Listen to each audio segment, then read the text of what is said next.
députés et sénateurs, vous avez un rôle à jouer pour aider à corriger les excès du passé. Vous les collègues du Grand qui quittez les groupes armés, je vais le dire.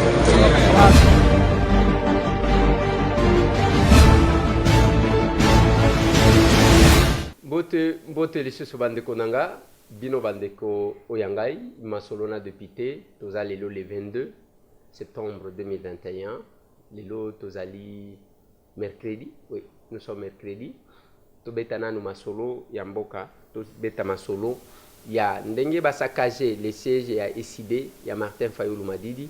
On est sur le boulevard Triomphal, non loin à Palais du Peuple. Banani Bapanzi Yango, vous allez suivre le secrétaire général de Vos Kitoko d'un côté, vous allez suivre Augustin Kabouya de l'autre côté, parce que selon les idées, c'est l'UDPS, selon Augustin Kabouya, Bokolanda Bango Nakati Awa. 10 ans de prison ferme contre M. Matondo, ou Azalaki DG Abeseko, dossier à Bukangalonzo, Masolo. Masolo na député, ils ont repris ya audience ya Chebeya, na Fidel Bazana, ils ont lelo, de reprendre na ba oyo bakanji kanji en attendant que bakoka kozwa Osama Ben John. Masolo na député bande konangai ezali pe perdre awangani makambu ya accord. Tozolo bela awa accord o balobaka qu'il y avait un accord entre Joseph Kabila na Félix Antoine Tshisekedi. Bokolanda Ferdinand Kambere, secrétaire permanent adjoint ya PPRD Yemoko Malobanaï. C'est dans cette émission. Lisanga Bonganga ba interpella qui pona nini ba interpella qui bokoyo kana kotiela bino na kotiela bino maloba na ye mais muto asekate muto asekate parce que monita mutozolo bela makamba mboka muto asekate disok ya vie nanga Lisanga Bonganga bokolanda yango. C'est dans cette émission. Et ezana ndeko moko bakanji il est de quelle nationalité mutango bolobi azamu ya nationalité nini. Et il est un Jordanien, oyo bakangi kuna na est pona nini ye musala na ye ayaki kwa encadrer ba ADF nalu atali sabango ndenge nini akokata macheti, ndenge nini akoboma batu, ndenge nini akosala ndenge balingaka au nom de quoi et pour gagner quoi ba Congolais se laissent manipuler. Et lelo la conséquence c'est que binomoko ba Congolais de bokosila. Donc Masolona député bande konanga, je commence cette émission naka mwa photo nangai oyo ya tangu nazaki na mboka wana nazocha chéri nangali to. Suivez-moi ça.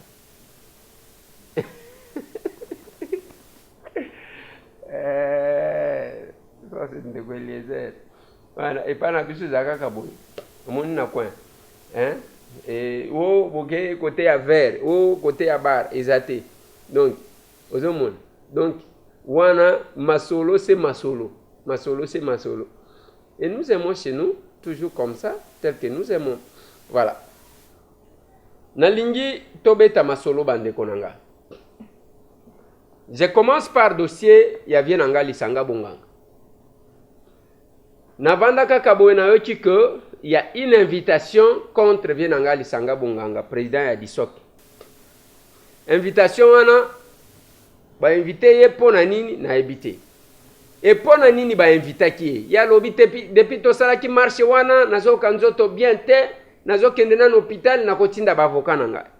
Mais na ligne boyoka pona nini bakanga et comme vous savez na lobaki na bino lelo tokozwa ba audio na bino makambo ya université tokozwa yango. Mais en attendant avant que tokoma wana tozwa nanu topé sabino ba moins information de to comme makambo ya université parce que makambo ba université et la décision prise par le ministre Moyindo Zangi et créer moi nungu et nous sommes en droit il y a que tozwa toeba université nini ba kangi o eza viable et pourquoi tokozwa ba audio na bino quelques images bokotinda tokozwa yango. Mais avant vienanga Lisanga Bonganga invité à la justice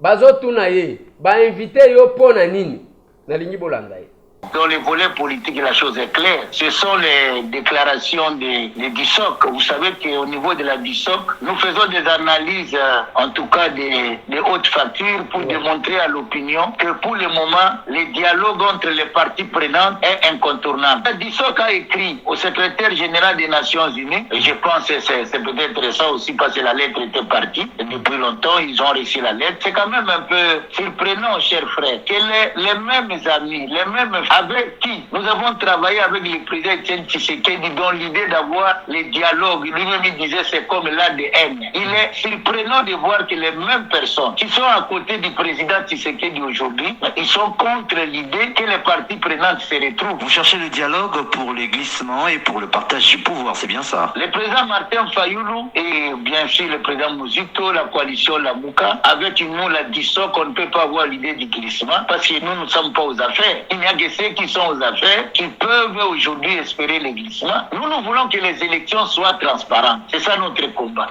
Voilà. Wana vienanga lisanga bonga. Batunie yo bazo convoquer yo pona nini? O bazo convoquer nga pona dialogue. Boyo ke infraction ya sika na Congo. Bazo convoquer nga parce que na sengi dialogue. Et ça makambo politique parce que na sengi dialogue. Batuni eza pona ozoluka glissement ozoluka dialogue pona o glisser ozo lokola ndengo salaki ozo poste olia répondre makamuna ya DISOC ngoto yebaka ba membre te le président Fayoulou le président mais c'est pas possible bande konangai. Voilà la classe politique ya batu tozana ba ata soki justice angwe komi liboma bazo sala lisusu le côté muto alobika ke nazo senga dialogue justice interpellé. Ce n'est ni une infraction, parce que l'infraction, pona eloko babengango, fait comme infraction, parce que infraction est la kanengeni. Masoloka makamuto salaka salaka. Mais ce qui législateur a joué yango, ba codifier yango, ba voter yango, et commis, ba petisi nde commis, oyo, fait infractionnel. Mais si koyo, tala tata mobimba qui passe à la radio, et alobi basalaka banalise profonde yango. Pour dire aux gens que ba interpeller nga pona na senga ki dialogue bande konanga ata soki banango bazo sakana ata mutu ango atanga te okokosa ye na modèle 1. Voilà la classe politique que nous avons. Voilà la classe politique ba politicien tozana ba. Et tout ça cette agitation zanine ndenge basala ki bisote. Nous étions ensemble. Baké babet bango kaka wana babeta ka chute asima bakenda concertation tangu Tshisekedi aboya concertation. À l'époque bakenda concertation déplace fac et kufaka force acquise au changement ba confiaka vient angali sanga bonganga. Je connais les hommes, je connais les acteurs naebi et les lois comme Kodembe là et pas Martin Fayoulou à son temps lisanga bonganga kokati Kodembe pas Martin Fayoulou ta azwaka occasion biloko nyonso bazalaki opposition basangani mutu bazali ko pesa ye liboso akamba yewa. Mais ba kopesa yema étoile ya mutu ezaka étoile. Fayoulou babeteli ka passe moko amati. Bien anga bandi ko landa yesi masima. DISOC bazo sala analyse. DISOC angweza ba membre ya DISOC bazaka banani. Et mon vieux se donne l'audace ya koleka na radio koloba ke ngai bazo interpeller nga pona sengi dialogue. Ata soki okozwa batuki batu. Vous cherchez à vous victimiser. Il faut loba peut-être les amakambu yanda kwa batu futaka te. Il faut peut-être que tu la soki makamuna yonine. Il ne faut pas chercher ya quoi endormir bateau à ce point. Ça m'étonne. Et nous sommes en droit. Nous sommes obligés. Ya kotali sakabino bino soki bokolala bakolali sabino et pas ba politicien. Baladi sabino menga ba vidéo nanga ezotika. Viens nanga lisanga bonganga bazolandela yonine. O pona sengi dialogue. O pona komela ki secrétaire général ya Nations. En tout cas. Hein? Et ça, ce sont les acteurs qui ont occupé ma haute fonction dans ces pays. Et ils commencent par dire tout ça, la analyse profonde. Quelle analyse? Ouais. Pardon. Beaucoup. Moutou passe. À ce niveau-là, il y a bien un gars que je connais, ma collègue Roger Lumbala, Jean-Claude Vouemba, ça y est confiance, ça lui force accuse au changement, pas confier, y kamba. Mais dommage que vienne en matate. Pona nini pona ba cop na makambu ya politique. Cop. Et simbite. Fayoulou ba salele kaka moi passe moi parce que chaque fois qu'il abandonnait c'est Fayoulou qui récupérait. Chaque fois qu'il abandonnait c'est Fayoulou qui récupérait. Et aujourd'hui au komi kodembe la epana ye. Bon, nini ba interpeller yo o pona senga ki dialogue. Bande konanga. O leki kaka ata soki tobo ya nanu ko analyser tozo ata mama koko tozo ata mwana muke alobi kake to solola justice bengi boni lokuta ya modèle oyo boni lokuta ya modèle oyo boni lokuta et c'est la classe politique qui nécessite d'être remplacée. Voilà pourquoi j'ai dit aux gens vous avez besoin de faire la politique. C'est qu'à hypocrisie il y a qu'à tout ça la politique. On a besoin il y a des valeurs nouvelles. Quand quelqu'un se donne vraiment qu'on s'expose, oh, bah interpeller pour na sengi dialogue, pour na komela qui secrétaire général. Ce qui est à la kanengwan, bah oh bah lobby que oh bah keko funda ce qui pouvoir, ce qui nani bah keko saisir cour pénal international. Pourquoi bah j'ai problème? Conseiller politique, il y avait un Martin Fayoulou m'a dit. Et vous attendez à voir quelque chose. Dans ces conditions. Mentez, il en restera toujours quelque chose. La population en Koyeba. Et moi, je serai là dès que Moutou Alobi Nazui, Nayena Tchelibi. Oh, bah convoquer pour na sengi dialogue. Le kuta ya modèle oyo, na ibina noté. Masolo. Et c'est la même chose, nous voyons les images qui circulent. Il y en a qui ont vandalisé le bureau à SID. Quelle est la position de M. Tam? Dossier à SID, il y a image où les alliés circulent partout. Batou Batamboli, moi je me suis renseigné. Nayotika que vandaliser siège à SID. De vos sikito quoi l'obini. Je vous mets de vos sikito.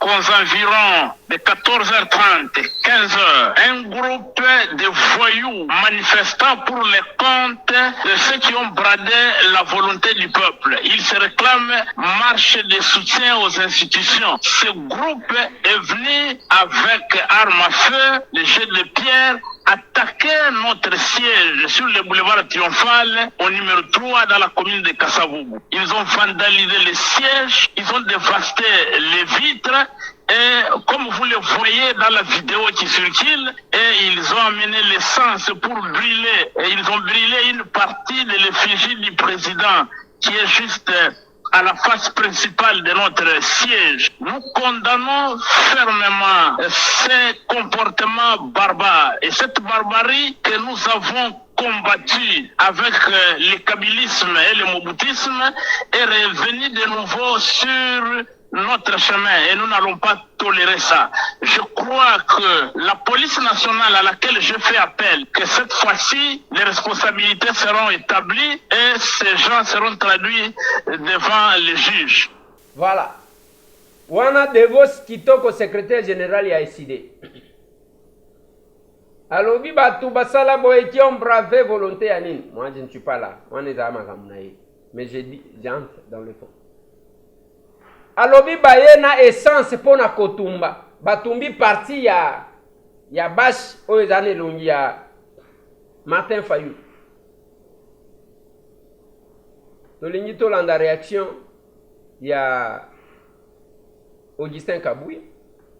Dena ya ko commenter. L'IDPS, nous avons notre méthode d'élite, c'est la non-violence. Je demande formellement que l'IDPS aurait attaqué les sièges de l'SID et je condamne fermement toutes sortes de violences, quel que soit son auteur. Je ne connais pas un seul instant où l'IDPS a organisé une quelconque manifestation. L'IDPS n'est pas artisan de la violence. Nous sommes les apôtres de la non-violence. C'est ce que je peux dire à mon collègue secrétaire général de l'ESID, qu'il aille chercher les auteurs des attaques de leur permanence ailleurs, pas au sein de l'IDPS. Ne cherchons pas toujours pour se faire un nom en utilisant les noms de l'IDPS. Nous ne pouvons pas le faire. Nous avons quand même un passé commun, même si aujourd'hui ils ont opté pour une voie et nous sommes sur une voie, mais nous ne pouvons pas arriver. Bon, nous allons attaquer les sièges de l'ECD pour gagner quoi? C'est pour tirer quel dividende politique? Voilà. Augustin Kabouya a condamné à lobby Batikala jamais qu'organiser manifestation. Mais, Boyo Kanga, Bande Konanga, au moni violence, j'ai aimé ce qu'Augustin a dit. Que tous allons ensemble, on a un passé commun. C'est ça que j'ai toujours insisté. Nalobaka, Vienanga Martin, place aux autres Kendeza Yayote. Ndekonayo, c'est Félix. Batu bakolo banenge balobaka chauve-souris yazaka na position te pona bino ali na vandi wana na bandiko yemba jalelo bokozela bokolala ya kotelema lokola batu bameli bombe ondenge batu a bombe wana bazokauka na ibe ata eloko amwezo kausa bango te bokolala ya kotelema. Tambwe ne chantera pas pour quelqu'un. Tambwe prônera les valeurs de notre combat. Et c'est ça. J'accepte encore de tout perdre. Ko perdre ko zanga ba avantage nyonso boko pesa bato. Mais que je reste moi. J'ai toujours dit, Martin Fayoulou a lutté avec Félix Antoine Tshisekedi. Ce n'est pas à lui qui devrait s'opposer na niveau wana. Yakobana ko kene makam. Omoni ndenge bazo sala makambu ya nini? Bake barbari wana bake siège a SID salini. Boy sanga esalini. Biceps wana boke ko bimisa na siège a SID. Ezaya ko sala nini? J'ai changé avec le commandant de la ville, le général Silvano Kassoum. Je lui ai posé la question, qu'est-ce qui s'est passé là-bas? Il a reconnu qu'il y a eu les gens qui sont allés saccager là-bas. Bokeko saccager pona esali nini. Moi, je ne peux jamais encourager quelque chose que nous avons condamné. Nous sommes victimes d'un comportement barbare. À lui de pes batumba batuna katia permanence. Et pas Franck Diongo Chamba. Vous venez de commémorer ça. Les 19. Et pas Franck Diongo Chamba batuba kufa. Siège na ezala qui vandalisé. On ne peut pas accepter que Félix Antoine Tshisekedi au pouvoir, que acte ya barbare, ya nengo aneza. Non. Ce sont des choses qu'il faut condamner. Et je crains une chose. Place bozo qui n'a pas violence nabi. Je prêcherai l'unité. Ata naoki mutumoko parmi mes collègues moko alobike nakutana kina garçon moko ya lamuka alobike viens na yo tozolandela ye akomona nalobi il fallait que opesanga kombo na ena kende na ndaku na bango totala nina osala ezana batu balobaka ndenge bozoloba na fuli batu batondo bandiko loba tokutana nayo. Nous savons d'où nous venons. Bokeko Djembe la wana Bokeko Djembe. Martin Fayoulou m'a dit, mon vieux, qu'il est là. Quand vous l'avez entendu témoigner sur M. Tambwe que je suis. Mwana kolo pango Eliezer Tambwe. Asali makambu mingi pona mboko yo. Batu oyo toko décorer lobby pona démocratie ya mboka oyo kobima totanga ba kombo ebele ba kombo mususu boye ba Eliezer azana kati wana. Ndiko ya moni pasi. Ba beta ye to kene ba marche. Ba kanga ye. Ba boma ye ba caméra. Mais ndeko azalika kana kati ya etumba ya mboka. Auti ko bimana boloko wa ba koseli ya bakambo. Mais nzambo ya sambelaka. Nzambo to sambelaka. Lo sambo ya bana ya Congo. Nzambo ya ndimi yango abimi. Mais abimi atikali simate ayoki ketozali awa yeyo aye kotala biso po acha biso mwa poa tokende liboso. Vous pensez que Zapam ezala ki tous les journalistes bakimi totikali nga na ye mukolo avimbaka mutu jusqu'aujourd'hui le général Silvano Kassoum me rappelle. Il est avec qui? Ce n'est pas avec M. Tambwe. Mon caméraman Makesela alala kana prison te. vous devez apprendre à respecter votre mouvement. Vous restez là-bas, il y a Kolobaloba. Si je prêche l'unité, parce que Naebi, c'est que chacun a apporté pour que ton maître Kabila de côté. Pendant que tous ces gens qui se retrouvent aujourd'hui, ils vont manger, ils vont changer, ils vont caméléon, ils vont changer.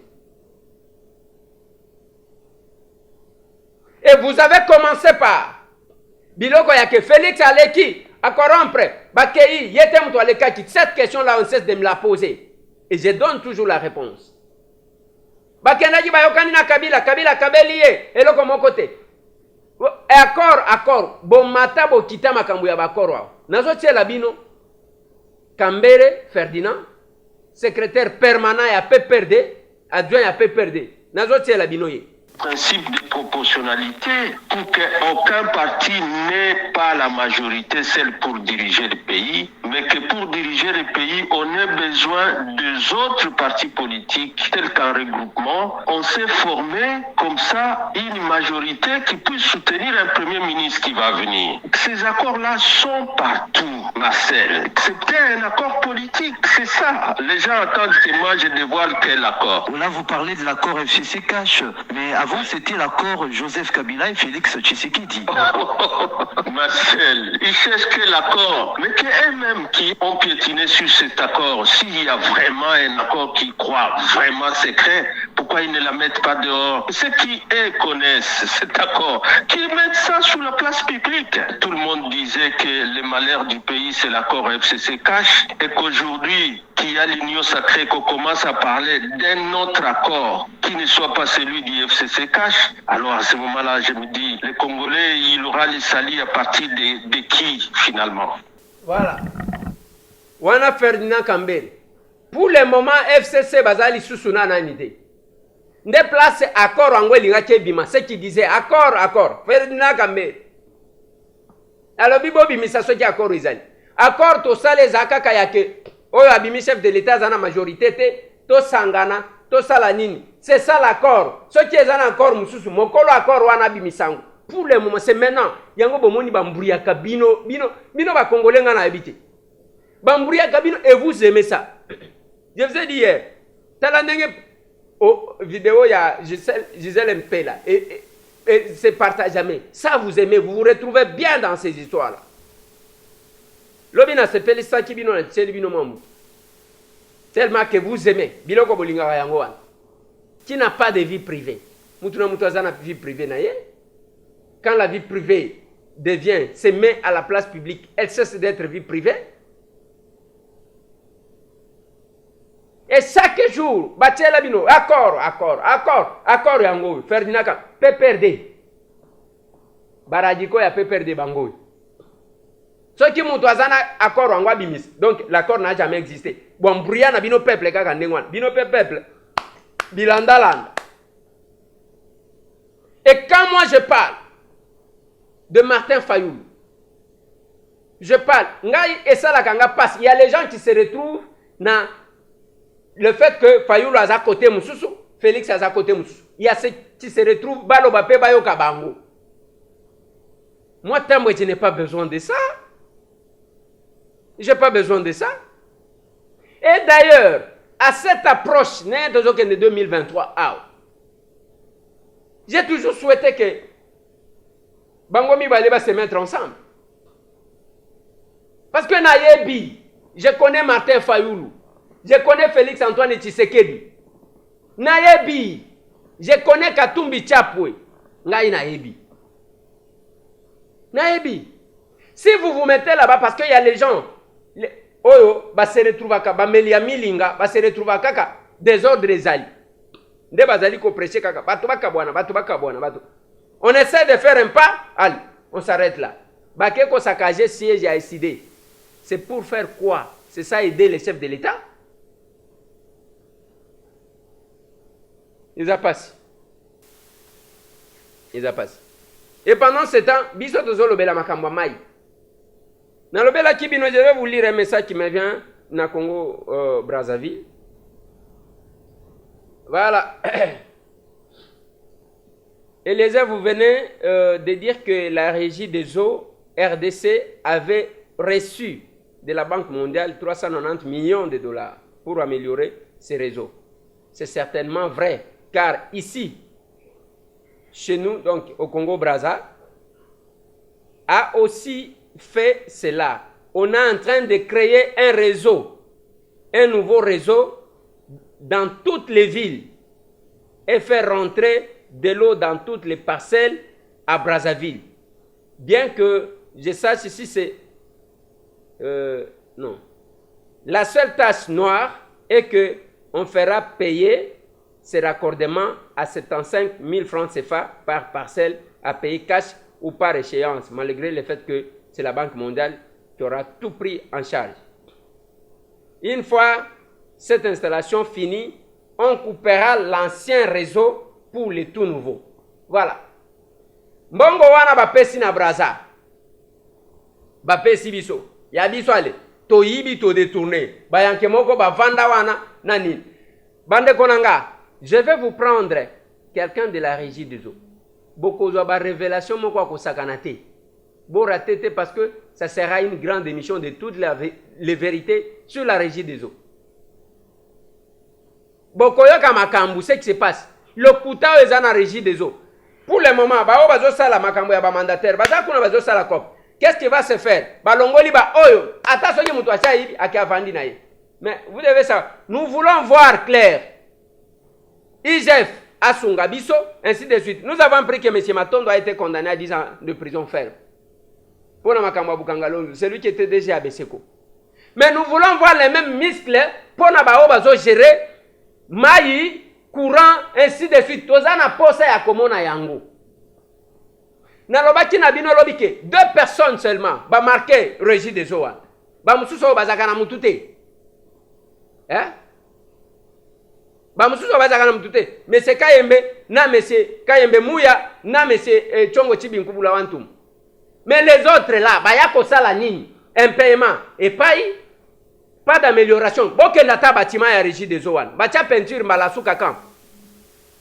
Na lobi boy. Bâtiment, direction générale ya régie des eaux. Peinture yasuka. Bacha ngona mbulani.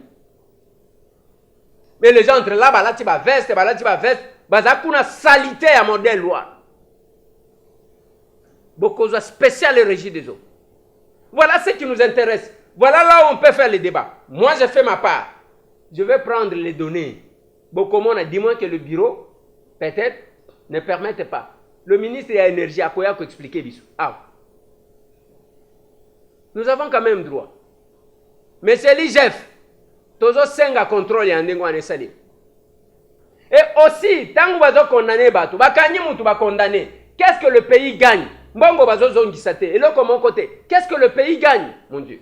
Qu'est-ce que le pays gagne? Qu'est-ce que le pays gagne? Bakanyi mutu aiba combien? Parce que tozala mboka ba million, mutu aiba ka 10 000 dollars à Zarakate. 100 000 mutu à Zarakate. Ce qui est amu que c'est 1 million de dollars. Kobanda 1 million komata. Mbongo 390 millions bapesa kaka biso te Banque mondiale bapesi biso na Congo Brazzaville bazo sala réseau ya sika ligne ya sika ya régie des eaux eza kaka oyo ba Belge batika te na mbongo ya Banque mondiale ya biso ekenda wapi mboka oyo botika ngana nalobela makambo nazwa ba audio na bino makambo ya ba université.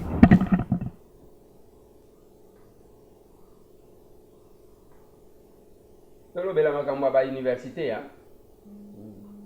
Ndenge tolo baki. OK. Ça c'est quelle université ça? Toujours banana oyo. Oh, bâtiment qui toko boya ndenge. Ela nana. L'unité la bino. Bon, qu'à comprendre qu'est-ce que nous sommes en train de faire. Parce que moyen doit prendre des décisions. Mais makamusu sezaka kangana lo bakate. Il faut bino pe boloba comme ça toyeba. Qu'est-ce qui se passe? Voilà. Ya liboso tozo zwanani. Ah, bonjour Ndekelezer. Bonjour. Oui, nazovenga na kombo ya Gérard Choyo, navandi na Kisenso. Ouais. La ligne na le dossier ya Université Notre-Dame du Kassai. oyo tozobenga ika na Kasai central eza parmi bauniversité ya malamu oyo efolopaka bato na Kananga. Mais par rapport à l'initiative au ministre azui eza bien mpona komatisa quand même niveau ya mosala na ye, eza bien mpona kosélectionner bauniversité ya malamu mpona faculté ya médecine. Mais université oyo soki mpe alandi l'information bien même en akine bamédecin babima na université oyo bazali bazosala mosala comme ça yango natindi audio na ndenge olobaki mpo arevoir ka ya université oyo eza université moko eyebani kuna epuis esalaka mosala malamu na bakasai na biso nyonso eza kuna université oyo ekali na oyo eza te. Merci beaucoup Ndeko Nangai, parce que la question est que quand on prend les décisions de fermer, que deviendra ba oyo siko basilisa kuna ba ko annuler ba diplôme na bango to ekosala mandenge nini to zo ndeko mususu oyo atindi photo te mais to zo ye. Bonjour Ndeko Eliezer, kakumunanga Farok na zana Canada, à Montréal précisément. Na bengi normalement na loba par rapport à sujet évoqué sur l'université, mais comme na ça vraiment na terrain qu'on a été sur place, n'a pas proposé quelque chose de partage d'expérience sur le domaine aux autres traités na émission tel que makamba corruption, tel que mamba courant, makamba mai, makamba université, même makambo etali étude, permis de conduire, code de conduite, comment est-ce que ça marche na bamboka pour que tout me partager mon expérience pour la moni batube bazana bamboko biso tozali bazolo ba vraiment ba vérité tene bamboka ngo etambola vis-à-vis la population pour que les gens comprennent bazo jeter kaka ba dévolu et pas y a population pour babimisa mboka wana eza mabe. Je ne pense pas que mboka wana mabe compréhension ya ba enjeu ndezo komiso ndi mboka wana ya mabe on les a passés. Vraiment, ce qui message nanga, na ko sepela, to entrer en contact, to meka au sol un peu ba sujet au bando faire passer en haut, to meka au diminuer un peu ba polémique au économie comme n'importe quoi. Et comme il voit bateau ba mboka na biso ba maele te, bateau bazande ba maele. Or, je ne pense pas qu'ils en aient voilà. Tant de partager l'expérience, vous allez comprendre beaucoup de choses. En tout cas, merci. Nous avons une émission tous les jours au Canada. Donc, je t'encourage à continuer. Bon vent. N'a pas ça mon inga sourire. Parce que c'est très important. On est là. Merci beaucoup. Merci beaucoup, Ndekonangai. Et tu solo la nabi ce problème exact. Tu partages l'expérience. Yo pepe ça gape mon inga sourire. Tu as un poste à besoin de sabana na classe au lobby bon. Aussi licite.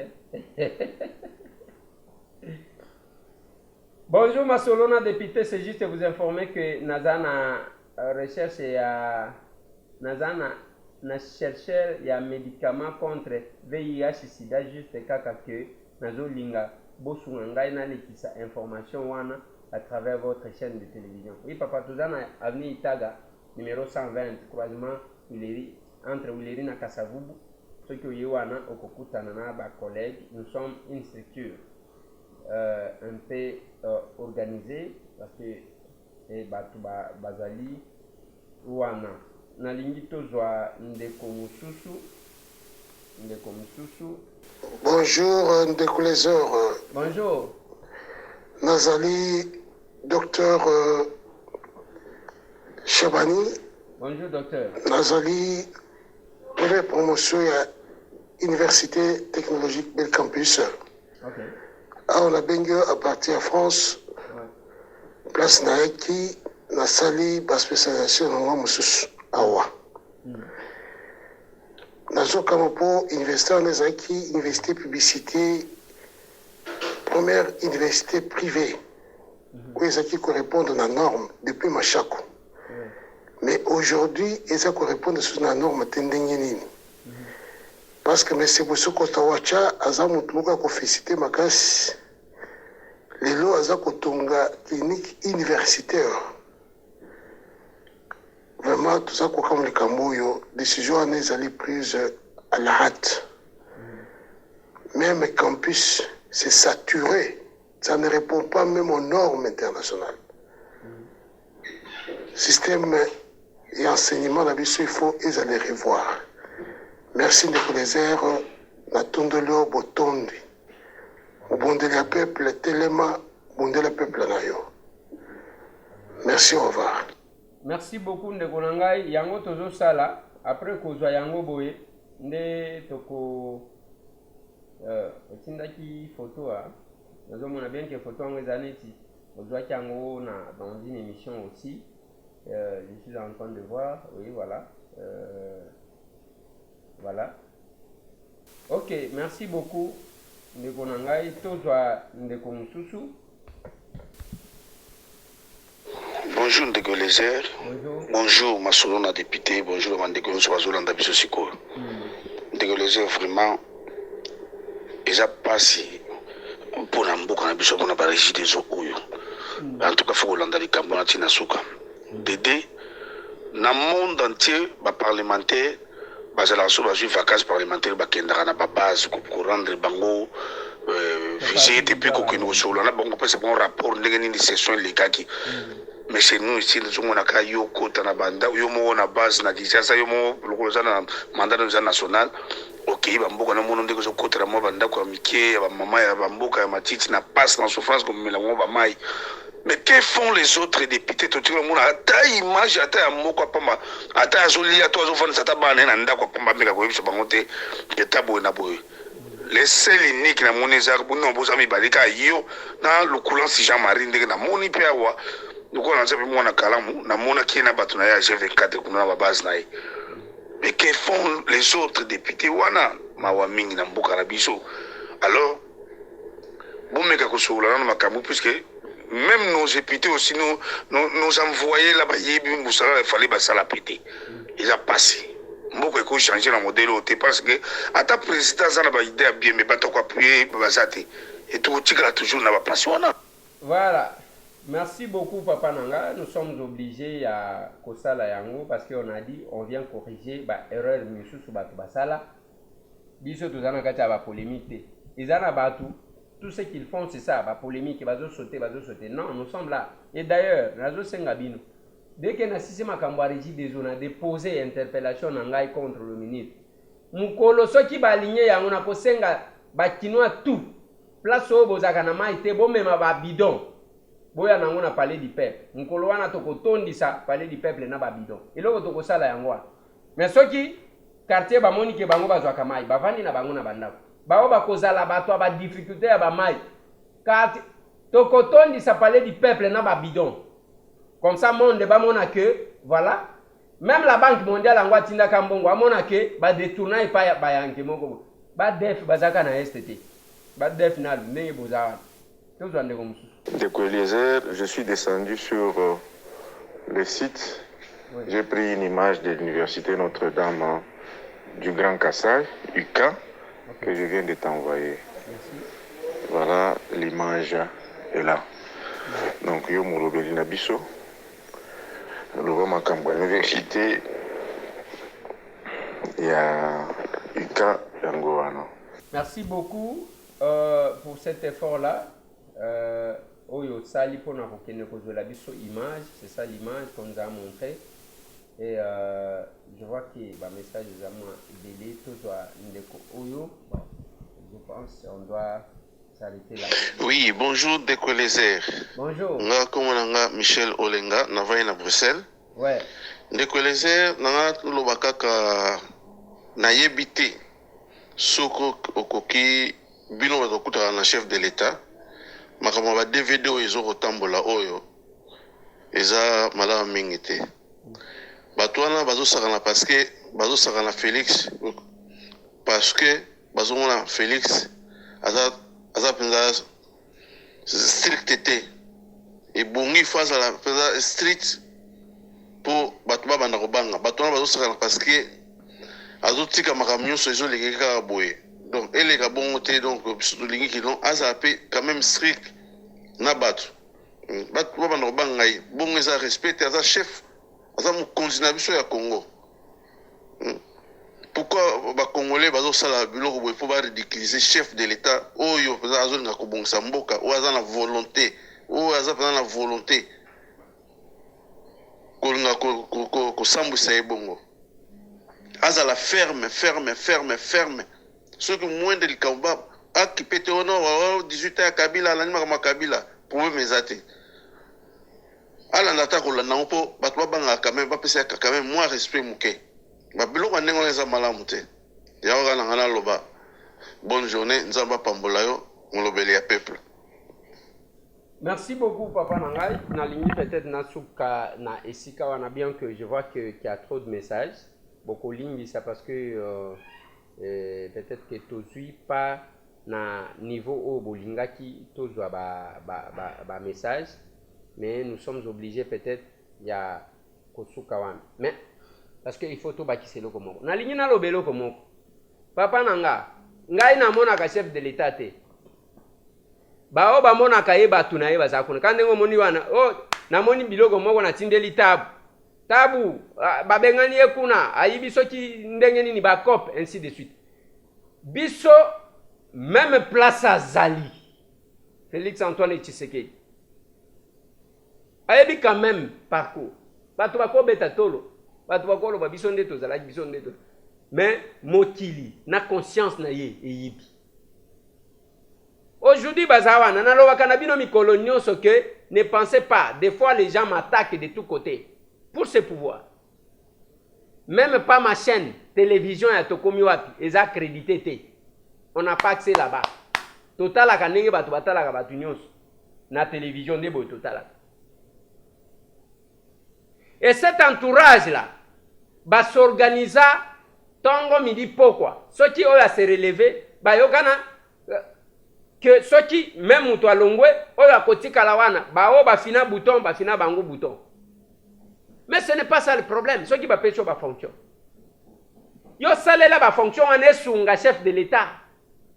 Et non ba erreur et sale makami colonions. Et voilà ce qui s'est fait. Wapi basangana kanefiske pour analyser ba makambu et arrêter des stratégies. Wapi bazakuna babenga ka bango ba feriste. Babenga ka bango ba feriste. Donc kuna eza ba faire na ba faire. Mais ce qu'ils oublient c'est quoi? Mbongo soki ozwango na nzela mabe surtout mongo wa politique ekosila kaka ndengwana. To mona batu misusu awa asombi akomi premier ministre asombi ba mapango muke babandi koteka. Ngoyi mulunda somba ba biloko na ba monfleri na après tekeli yango soki chibala. Ezandengwana. Les bien mal acquis ne profitent jamais. Au moins ivresse ya pouvoir, biso nenge tozalia ba personne non grata na présidence. Et ça c'est d'un côté. Si je défends souvent ce régime, je ne les défends pas parce que nous avons bénéficié quoi que ce soit. Non. Parce que nous avons fait effort au sala pour mettre de côté Kabila. Le risque que nous avons pris. Et ça, donc, quand j'ai entendu Vienanga Martin, ça dépend de la condition de vie. Biso tout le monde a plus que ça, Martin Fayoulou m'a dit. Plus que ça. Tout le monde a plus que ça. Mais nous avons tenu, on n'a pas insulté. Namoni bato bazwa vidéo wana bazwa Félix kitaki na sazo matalati chemise ya papa na yeboy. J'étais avec lui. To utiko se rappeler na disparition ya Etienne Tshisekedi wa Muluma na Notre-Dame. To komi na 109. Tango to komi na 109 mutuka na yezala kiboy, yanga yezala kiboy. Masasi ebandi ko beta, biso tozo uta commémoration ya nini. Tango bazo beta masasi, on a vu bazo welisa, baboto la mutu moto, c'est comme ça que le chef de l'État, bon, l'actuel chef de l'État, il n'était pas encore chef de l'État, va descendre pour nous défendre mutu wana balinga baboto la moto. Moi j'étais là. J'étais là. Naza mutu babete la masolota, batu bakolo baloba. Je vois ma vedette pour créer à Nîmes. Qui a pris quel risque? Où? Nase kaka. Et voilà pourquoi j'ai dit bande konanga. Même na uchi koloba na bino, ndeko moko uchi koloba biso tokosala ba polémique na kosala bien, kosala malamu, koyamba bato, kosungana, ko répondre. Lobi nazalaki na OVD. Na keli susu. Okomona makambo toke komona Chimbulu, ce qui m'a créé des problèmes, c'est ça. Biso tozo mataka ko kitaka, tozo mataka ko kitaka. Alors on trouve quelqu'un a profité na eka kamoni, azui banderole a tchewa. Banderole na yo ko sala ni. Awa banzela na ko pesa lista. Avenue Itaga. Bokomona avenue Isangi. Bana panya mutombo. Curage ko bana ko salema. Moko nga moko na ko zalawana. Je ne reste pas comme ça. Vous me voyez avec le DG de l'OVD. Chaque jour, nous avons discuté. Nous défendons. Voilà ce que nous avons fait. Tout ça, la concurrence, yo vandi nandaku, mukolo ba kolancer ceux qui va travaux. Makamwa kindele. On a déjà sur les 3 millions, on a déboursé 1 million 500 pour na basala makamuna kindele. Nous nous sommes battus na ba maman moko bazakun. Oh bayak. Nous nous sommes battus et zana batu bavandi les récupérateurs mukolo bakoya ayewana azuka mwa banderole a tche a telemi bino pe population bo beteli maboko. J'étais avec le DG de l'OVD. Encore une fois de plus.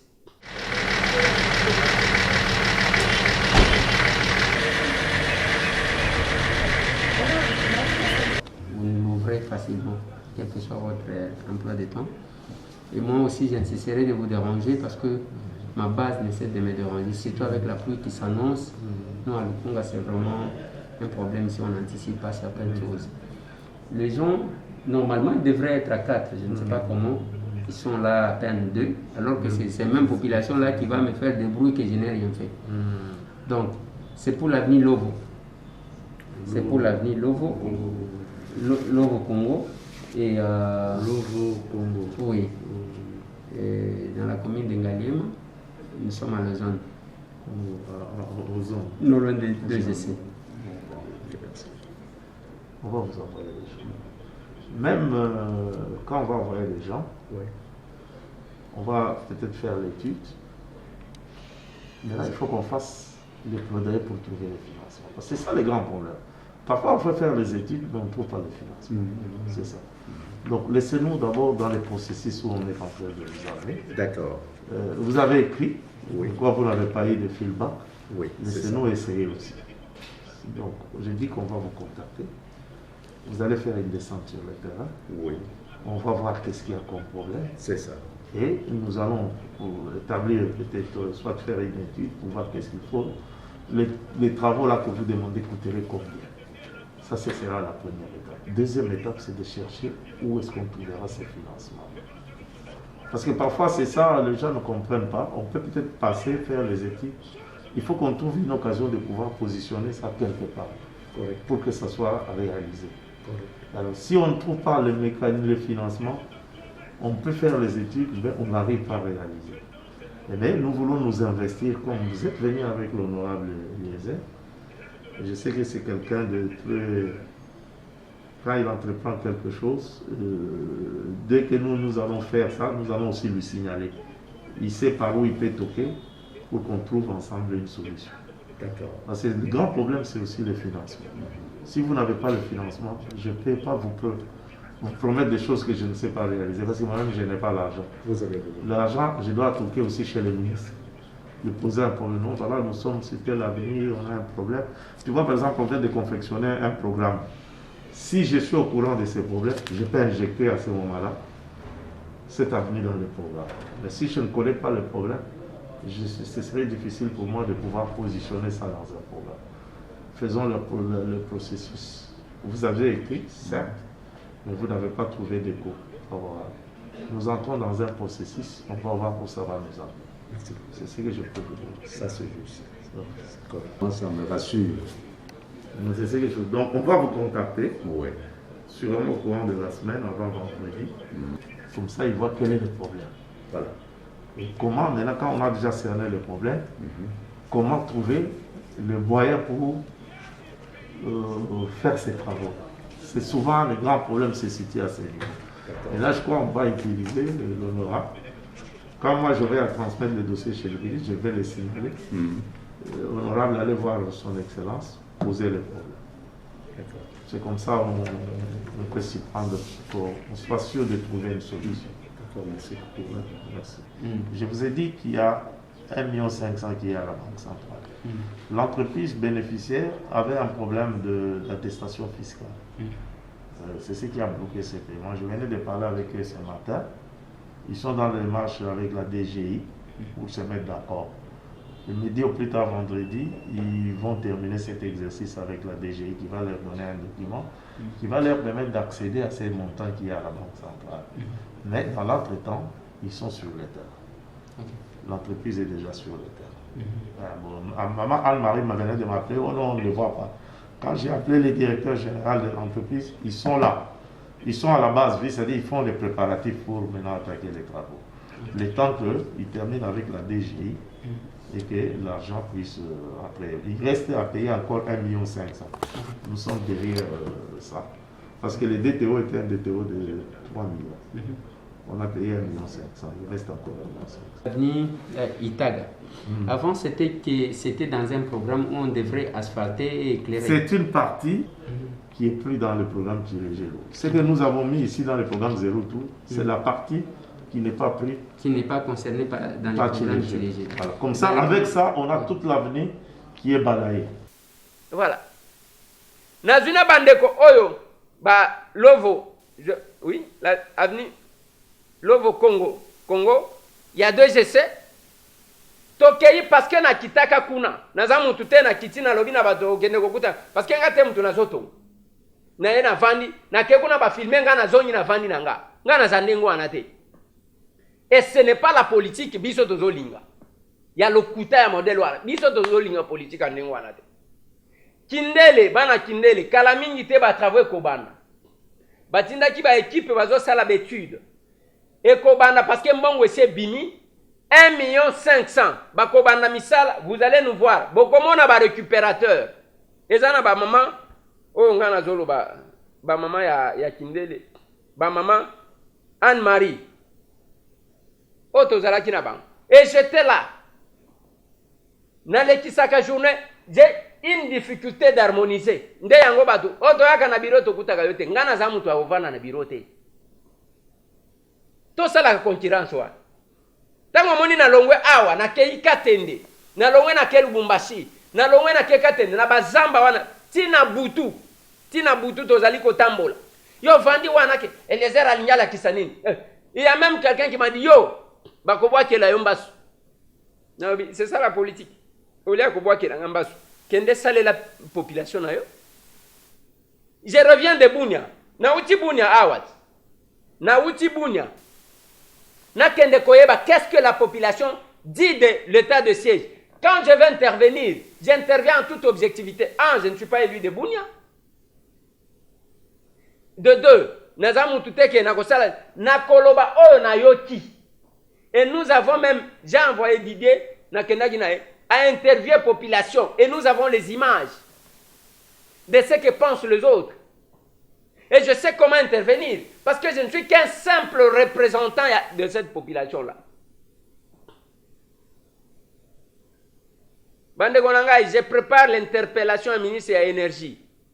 Pour la makambu ya mai d'abord. Et puis tu vas avoir ya courant après. Mais mukolo ya makambu ya mai, soti na yebi sibino. Na kosenga batutu oyo bazaka na pasi ya mai bazwaka ba facture sans ke bazwa mai. Boyena ba bidon. Tokotondi ça parlait du peuple na ba bidon. Vous allez suivre une grande émission sur spécial régie des eaux. Est-ce que M. Tambo Alinga qui est mandataire Nazana ngo posate. Je ne mène aucune démarche. Je me sens l'aise là où je suis en tant que parlementaire. Oui. Je suis à l'aise.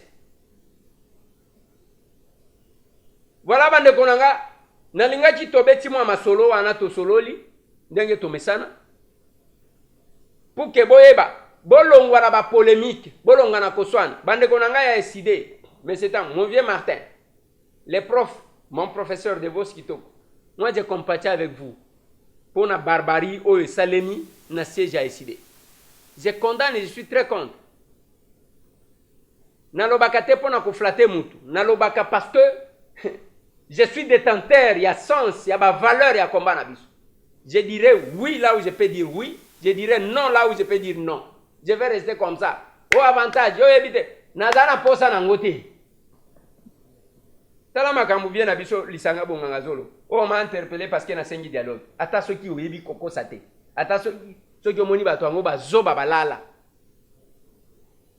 Conseiller politique, il y a Martin Fayoul. Plus de 143 9. 98 311 330. Bandeko nangai. To sungana. Tozo luka bakaye, tozo luka basaki, tozo luka baketch, tozo luka nyonso. Itaga 120 oye otikeli biso. To sunganaka. Maman Nicole, que je vous ai annoncé hier, elle est partie. Tozaki Naye. C'est une femme que je n'ai jamais vue comme ça, mais j'ai senti une femme de cœur. Atiki Bana, Atiki Mobile. Un jour nous irons. Et qu'est-ce qui va nous rester? Tomona.